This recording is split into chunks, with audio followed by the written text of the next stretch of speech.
আবারও দুধ নিয়ে আসার সময় পা লাগিয়ে দিল অনু। তাহলে কি হতে চলেছে সিঁদুরের মূল্য নাটকের 40 নম্বর পর্বে জানতে হলে ভিডিওটিতে লাইক দিয়ে আমাদের চ্যানেলটিকে সাবস্ক্রাইব করুন। বন্ধুরা, নাটকের শুরুতে আমরা দেখতে পাই মিশ্রির হাত পুড়ে যায়, তাই ডাক্তার এসেছে তাকে চিকিৎসা করার জন্য। তারপর ডাক্তার বলে খেয়াল রাখবেন কোনোভাবে যেন হাত না ভিজে।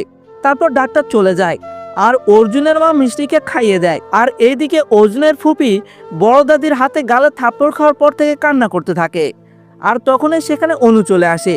অনুকে দেখে অর্জুনের ফুপি রাগে ফুলতে থাকে, তারপর তার হাত ধরে অনেক কষ্ট দেয়। আর তখনই সেখানে দাদি চলে আসে।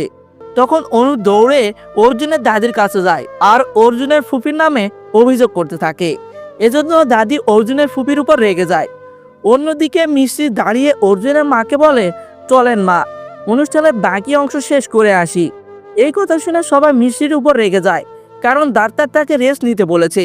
তারপর মিষ্টি বলে, আমি যদি আপনার বউ হতাম তাহলে আপনার কথা শুনতাম, কিন্তু আপনি তো আমাকে মেয়ে হিসেবে মেনে নিয়েছেন, তাই আমি মেয়ে হিসেবে আপনার কথা কখনো শুনবো না, কারণ মেয়েরা অনেক জেদি হয়। এ কথা শুনে সবারই মন গলে যায় আর তার উপরে সবাই খুশি হয়।